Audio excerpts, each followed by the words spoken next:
네, 오입니다. 오늘 전반적으로 시황에 대해서 한번 쭉 짚어보려고 하는데 왜냐하면 앞서서 제가 오프닝 때도 말씀을 드렸지만 오늘 올라가는 섹터와 테마가 굉장히 다양합니다. 일단은 밤 사이에 뉴욕 증시에서는 좀 혼조 양상을 보였는데 이게 내일 밤이죠. 내일 밤 발표되는 물가 지표를 앞두고 좀 시장 관망하는 그런 심리들이 강한 것 같아요. 네네. 우선 뭐 지난주 5일에 발표가 됐던 미국의 이 고용 지표가 이 시장의 전망치를 좀 더 크게 좀 상회했음에도 불구하고 이 시간당 임금은 컨센서스에 좀 부합했다. 이 부분은 인플레이션의 영향보다는 오히려 1분기 실적에 대한 기대감들로 좀 작용을 하면서 미국 증시의 반등 요인으로 좀 작용을 했고요. 어제의 경우에는 혼조세로 좀 마감을 했지만 지금 이번 주에 굉장히 좀 많은 이슈가 있습니다. 뭐 10날 CPI 지표에 대한 발표가 있고요. 이제 11일 날 PPI 그리고 3월에 FOMC 연준 의사록 공개들을 좀 앞두고 있으면서 여기서 이제 가장 이제 시장의 화두가 과연 이제 상반기 안에 금리 인하를 할 것인가 또는 하반기로 좀 이연될 것인가. 여기서 또 금리 정책에 관련된 이 정책 기조가 좀 더 변화될 수 있을 것인가. 이런 부분들 때문에 투자 심리가 좀 크게 좀 위축되는 가운데 좀 경계 심리로 좀 작용하지 않았나라고 좀 보고 있습니다.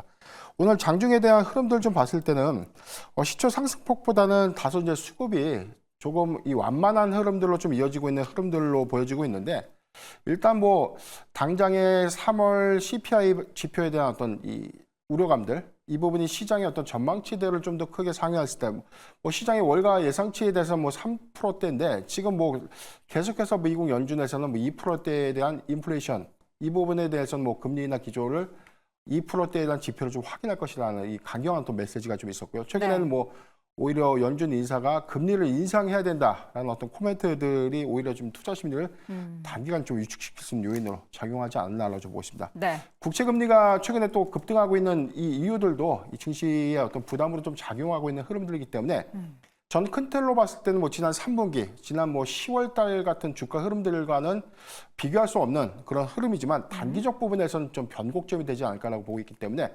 근본 10일 또는 11일이 이번 주 올해 이제 상반기 증시의 가장 큰 변곡점이 되지 않을까라고 좀 판단하고 있습니다. 네.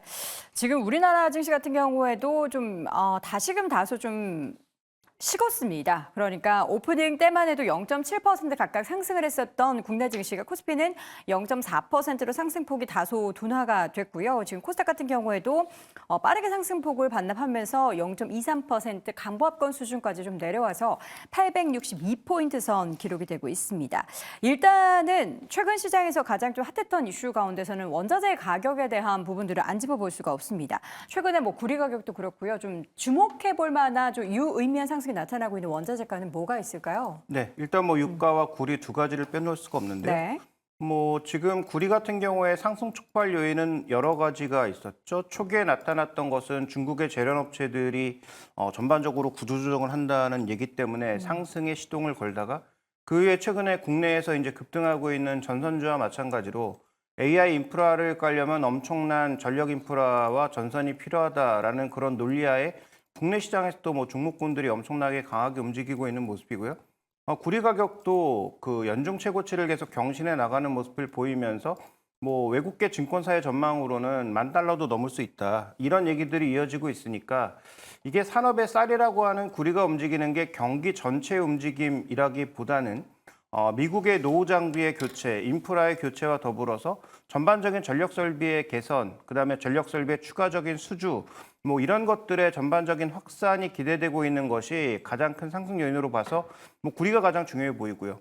최근에 그 전체적으로 한번 살펴보면 곡물이 가장 안정적이고 알루미늄 정도가 좀 뛰고 있는 모습이고 그다음에 또 이 산업용 금속 중에서도 실제로 뭐 아연이라든지 이런 쪽은 그렇게 드라마틱하게 움직이지는 않고 있습니다. 귀금속 쪽에서는 금과 은이 모두 강세고요. 상대적으로 백금은 또 완만한 모습을 나타내고 있고 그다음에 이제 그 소프트 상품 쪽에서는 다 아시겠지만 코코아 같은 것들이 급등 양상을 타고 있는 모습이죠. 네. 그다음에 나머지 상품들은 또 그렇지 아니하고요. 그래서 전체적인 흐름 속에서 보면 몇 가지 튀어오르는 것들이 있고 거기다가 이제 유가가 서서히 $90로 접근하기 시작하면서 이미 두바이와 브렌트는 넘었죠. 그래서 유가 $90로 접근하기 시작하면서 물가를 자극할 수 있는 이런 요인들이 다각도로 증가하고 있는 것은 어쨌든 부담 요인이 될 수밖에 없다라는 거죠. 그래서 이 원자재 가격 상승에서 가장 주목해봐야 될 건 지금 시장에 주목하고 있는 구리, 그다음에 원유, 그다음에 알루미늄을 비롯한 일부 산업용 금속의 급등 자체가 향후 물가에 어떤 파급 효과를 줄 것인지는 장기적인 관측도 좀 필요할 것 같습니다. 네. 자, 오늘도 살펴볼 섹터 가운데서는 자동차, 그러니까 일단 완성차 쪽에 있어서도 어제에 이어서 오늘도 좀 상승을 보이고 있어서 보려고 했는데 이것보다 더 강한 상승을 보이고 있는 게 자동차 부품주 단입니다. 운수장비 섹터 가운데서 부품주의 움직임이 유독 오늘 좀 강한 날인데 부품주가 오늘 움직이는 뭐 특별한 이유가 있을까요, 태해보 교수님? 일단은 뭐 현대와 기아가 움직이고 있다 보니까 이런 부분에 있어가지고 우리가 항상 뭐 말씀드리다시피 대형주가 1% 움직이면은 중소형주는 10%씩 움직인다. 뭐 그런 부분에서 조금 뭐 강한 뭐 변동성이 나온다라고 보시는 게 맞을 것 같고요. 이런 부분에서 지금 현대차와 기아차가 업사이드가 많지 않다라는 거를 많은 분들이 알고 계십니다. 실제로 우리나라 1, 2, 3월 수출 데이터를 보시면은 뭐 전월비, 전년비 보실 때 뭐 자동차가 성장이 조금 안 보이는 모습, 그런 모습을 보이고 있는 중이고요. 그리고는 국내 기준으로 보시더라도 지금 중고차 가격이 뚝뚝 떨어지는 게 눈에 보이고 있는 상황이다 보니 이런 부분에서는 고금리의 자동차 시장 영향이 본격화되는 거 아니냐라는 이야기가 나오고 있다는 점에서 이 부분 때문에 지금 자동차에 대한 투심은 그리 좋지 않다. 그리고는 지금 매크로 시황에서 가장 중요한 거는 앞서서도 원자재를 말씀을 해주셨는데 구리 가격 더 올라갈 거다라는 보고서가 또 나오고 있는 상황입니다.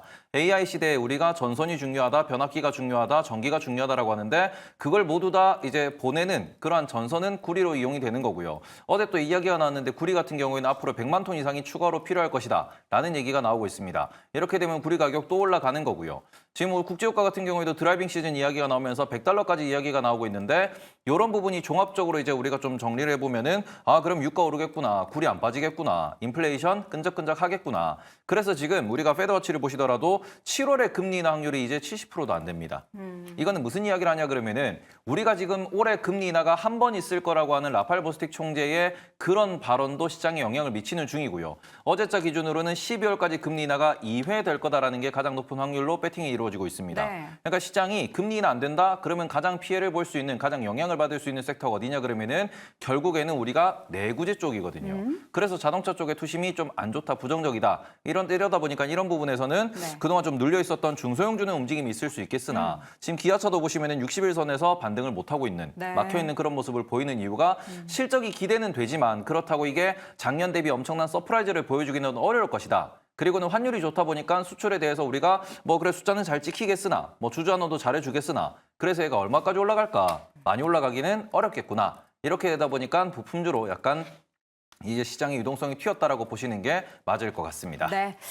자동차주는 그럼 여기서 좀 약간 부침이 있을 수도 있겠네요. 지금 뭐. 테슬라를 보시더라도 지금 우리가 뭐 월간 판매도 마찬가지고 분기당 판매량, 인도량 보시면은 그게 좀 늘어나지 않는 중이고 테슬라는 오히려 역성장을 했다는 말이죠.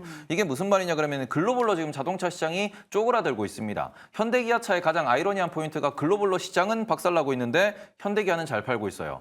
그래서 이 부분에 있어가지고 아 그러면 현대기아를 사야 돼, 팔아야 돼, 잘 모르겠어. 라는 게 지금 투자자들의 판단이기 때문에 그런 부분에서 이게 약간 차순위로 밀리고 반도체가 좋다라는 건 명확합니다. 네. 자동차는 잘 모르겠어요. 그러다 보면은 반도체를 사는 유동성, 반도체를 사는 그런 수요가 더 많을 수밖에 없다라는 점. 그러니까 업사이드가 막혀 있다라고 해석하시는 게 좀 더 맞지 않을까 이렇게 말씀드리고 싶습니다. 자, 그러면 이제 뚫려 있는 반도체 이야기를 또 안 할 수가 없습니다. 우리 반도체 아저씨 김정렬 교수님, 네, 안녕하세요. 어서 오십시오. 네네네. 네. 반도체 오늘도 보니까 일부 종목들 계속 올라가는데 오늘 삼성전자는 약간 쉬어가고 있어요. 네네. 물론 이제 어제 고점 경신했다는 부담감, 뭐 피로감이 있는 것 같기는 한데 오늘 반도체 전반적으로 봤을 때 어떤 특징이 좀 보이십니까? 특별한 건 없고요. 그 어느 증권사 애널리스트가 한 7개 종목을 뭉탱이로 네. 그 이렇게 탑픽 뭐 비슷하게 뭐 한 것 같아요. 그래요? 그래서 그 중에서 최근에 덜 오른 종목이거나 빠진 종목 중심으로 뭐 매기가 있었는지 모르겠는데 SNS 텍이 눈에 보이긴 하네요. 엄청 급등하죠? 네네네. 특별히 그 디테일한 그 개별 종목 리포트를 보지 못했습니다만은 그래서 그 정도고 나머지는 특별한 게 없어요. 없습니다. 삼성전자 실적 발표되고 나서 해석 어저께 다 하셨을 테니까 반도체 가격 상승되는 거 기다리고만 있는 것 같고요. 네. 내일 총선이니까 총선 관련되는 기업 밸류업도 좀 기다리는 것 같고 그래서 정중동이라고 말씀을 드릴 수 있겠고요. 어저께 우리가 좀 덜 올랐죠. 미국장에 대비해서 대비해가지고 네. 그래서 오늘 좀 장이 좀 오르나 싶었는데 약간 용두삼이 기미가 있어갖고 조금 불안하긴 한데 그래서 삼성도 그 축에서 별로 벗어나지 못하는 분위기고 이오 테크닉스가 좀 오르는데 이거는 저기 아마 그 유리기판 관련돼 가지고 그 드릴러 장비 UV 드릴러 그거가 부각되면서 조금 큰 거 중에서는 좀 오르는 것 같고 그 정도입니다. 네.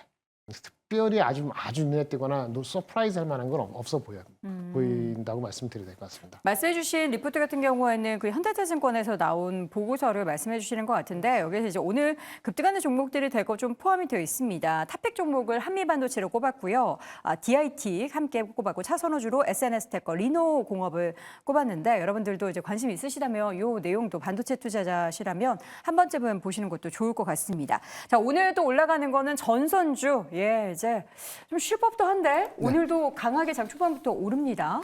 네, 우선 뭐 가온전선, 대원전선과 효성중공업, 그다음에 HD 현대일렉트릭이 좀 강한 흐름들 9%대, 6%대 지금 상승을 좀 하고 있고요. 뭐 LS 뭐 재룡적이 좀 2에서 3%대 상승을 하는데 반해서 오늘 뭐 조정받는 일부 종목들 좀 있기 때문에 전력기기 안에서도 이 수급에 따른 희비가 좀 다르지 않나라고 좀 보고 있습니다. 네. 다만 이제 최근에 52주 신고가를 좀 갱신하고 있는 HD 현대일렉트릭, 효성중공업의 경우에는 계속해서 이 주가 좀 우상향하는 모습들 좀 보여주고 있는데 이게 뭐 지금 52주 신고가를 좀 갱신하다 보니까 굉장히 좀 많이 오른 것 같고 관련 양상 때문에 굉장히 좀 부담을 느끼는 투자자분들 많으신데 그럴 수밖에요. 사실 지난해 실적을 지금 반영했다라고 좀 판단을 하고 있고요. 만약에 2024년도에 대한 실적 반영치 또는 뭐 내년 이후에 대한 미래 실적들을 좀 더 반영한다면 주가에 대한 추가 상승 여력은 저는 더 있다라고 보고 있기 때문에 지금의 상승은 단순한 뭐 AI 산업에 대한 확장성, 향후의 전력 인프라에 관련된 수급 이슈 이런 부분들 때문에 오르는 것이 아니라 실적이 그만큼 증명을 해주고 있고 올해 2024년도에 대한 실적 기조도 굉장히 좀 긍정적인 어떤 지표들 이 부분에서는 지금 뭐 공급자 우위의 시장 형성 이 부분도 지금 하나의 어떤 상승 원동력으로 좀 작용하지 않나라고 좀 보고 있습니다. 최근에 구리 가격이 좀 더 급등하고 있는 부분들도 오히려 2분기 이후에 대한 판가에 영향을 좀 끼치게 되면서 이익률을 좀 더 확대시킬 수 있는 요인으로 작용하지 않을까라고 좀 보고 있기 때문에 저는 전력 설비의 경우에는 조정시 매수는 좀 유효하다라고 좀 보고 있는데 상대적으로 이 수급이 강하게 좀 더 몰렸던 종목들 말고 가장 최근의 비교 지표를 본다면 우리가 최근 사업 보고서를 보고 여기서 매출액 대비 영업이익률 여기서 영업이익률이 그래도 양호한 기업들 10% 이상대를 좀 유지할 수 있는 기업들은 추가적인 상승 여력은 저는 뭐 실적 기조에서 더 있다라고 좀 보고 있고 네. 오늘 주가 추이에서는 대한전선이 지금 2%대 하락을 좀 하고 있는데 지금 주주배정 유상증자 이후에 주가 가치 희석 요인을 현재는 소화하고 있는 과정 그리고 올해 1분기 수주액이 약 2천억 원대라고 좀 감안을 해본다면 지난해 연간 수출액의 한 절반 이상을 올해 1분기에 좀 획득했다는 점은 실적 요인으로 기대감을 좀 더 우리가 부각시킬 수 있는 요인이 아닌가라고 보십니다. 자, 오늘 조선주도 올라가고 있고요. 뭐 조선주뿐만 아니라 지금 가장 높은 상승률을 기록하고 있는 업종을 보니까 해운주도 강세를 보이고 있습니다. 지금 오늘 전체적으로 봤을 때 저는 뭐 경기 민감 섹터들이 다 오른다라는 그런 생각도 드는데 조선주가 특히나 뭐 올라가는 이유가 뭐 따로 있나요? 뭐 특별하게 조선주를 뭐 상승시킬 만한 요인은 없는 것으로 보이는데요. 뭐 다만 이 실적 발표를 앞두고 우리 시장에서 그 수출 지표가 계속 늘어나고 있는 업종은 몇 개 안 되지 않습니까? 네. 반도체 뭐 독보적이고요. 자동차는 오히려 탄력이 좀 줄어들고 있는 국면이고 조선도 지금 작년 같은 기간 대비했을 때 계속 수출이 늘어나는 대표적인 업종 중 하나죠. 근데 여기서 중요한 거는 다 아시는 것처럼 작년 하반기를 기점으로 해서 과거에 이제 저가 수주 물량들이 대거 마무리되면서 좋은 가격에 수주했던 그런 물량들이 실적에 잡히기 시작하면서 올해도 실적이 더 좋아질 거다라는 것이고요. 그래서 이제 대장주로서는 가장 먼저 이익의 반전을 보여줬던 삼성중공업을 계속 꼽을 수밖에 없는 거고요. 뭐 후속 종목으로서는 최근 들어서는 뭐 HT 현대중공업이라든 이런 종목군들도 꾸준하게 움직이고는 있는데 어쨌든 가장 먼저 수익성 회복에 일조를 하고 있고 그다음에 이 조선업종의 또 하나의 포인트는 이렇게 유가 강세를 보이기 시작하면서 이제 해상 플랜트와 관련된 여러 가지 얘기들이 같이 흘러나올 수 있다는 거죠. 네. 그래서 그런 측면까지 고려해봤을 때 삼성중공업이 상대적으로 좀 특화된 부분이 있기 때문에 그런 차원에서 이제 대장주는 삼성중공업을 여전히 염두에 둔 상태에서 관련 업종을 봐야 된다. 그러니까 분기 실적이 실망스럽지만 않다면 최근에 주가가 그렇게 뭐 탄력적으로 움직이기보다는 네. 고점에서 좀 정체되는 양상이었는데 레벨업은 아마 실적을 확인하고 하지 않을까라는 그런 생각이어서 뭐 조선업종의 대장주격인 삼성중공업에 대해서는 뭐 개인적으로는 여전히 긍정적인 관점을 취하고 있고 다만 종목 특성상 급등하는 구간에 쫓아가시기보다는 조금 눌림목이 나올 때 비중을 추가적으로 확대하시는 것이 필요하지 않을까 이렇게 보고 있습니다. 네, 이렇게 이제 올라가는 종목들을 보고 있는 와중에 시장은 코스닥이 먼저 하락 전환을 했습니다. 코스피는 0.14% 감과권까지 좀 밀려난 가운데 코스닥 지수는 0.24%로 지금 상승 종목 수는 한 600여 개밖에 되지 않고요. 하락 종목 수가 900개를 넘어선 가운데 시장은 결국에는 하락 전환을 했습니다. 테이블 고수, 오늘 지금 시장이 장 초반 대비해서 이렇게 밀리는 데는 원인이 뭘까요? 일단은 뭐 내일 CPI 나오는 부분에 있어가지고 그 부분에서는 조금 뭐 차익 실현이 나온다라고도 보실 수 있는 부분이고요. 밤사이 블룸버그에서 지금 아주 집중 조명하고 있는 포인트가 있는데 그게 엔화입니다. 지금 엔화에 대해서 차트를 좀 보여주시면은 네. 지금 장이 열리고 난 뒤에 그리고는 뭐 어제 미국 장중에서 계속 엔화가 좀 이렇게 상승하는 모습을 보이고 있습니다. 그런데 이 부분 같은 경우에는 제가 지난번에도 말씀을 드렸지만 이게 우리가 2022년도 고점, 요때 고점을 같이 보셔야 되는데 요때가 어디까지 솟았냐 그러면은 151.93까지 올랐습니다. 그러니까 지금 152라는 부분에 있어서 152까지 엔화가 밀릴 것이냐. 그런데 152에서 지금 BOJ가 이제 그 약간은 개입을 할 수 있을 것이냐. 그런 얘기가 나오는데 지금 이 부분에 있어가지고 지금 간밤에 계속 분석 데이터가 나온 거는 일본의 외환 보유고가 줄어들고 있다라는 부분. 그리고는 최근에 우리가 이제 일본 같은 경우에는 엔화를 좀 개입을 많이 한 편이거든요. 네. 요걸 약간 제가 차트를 다르게 보여드리면은 여기 있는 요 음봉들 있죠.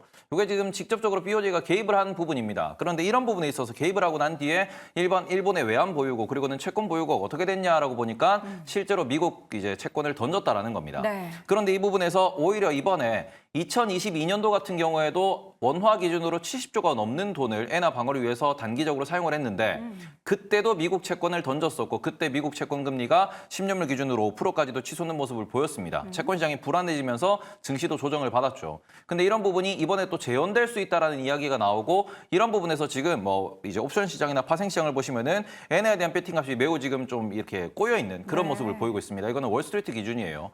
그러다 보니까 이런 부분에서 과연 이제 앞으로 이제 CPI, PPI를 확인하는 과정에서 채권 금리가 움직일 수 있고 이렇게 되면 그 부분에서 BOJ가 어떤 대응을 하냐에 따라 가지고 채권 시장에 약간 쇼크가 올 수 있다라는 얘기가 나오고 있다 보니까 조심해야 된다라는 의견이 지금 시장에 좀 지배적으로 흘러가고 있습니다.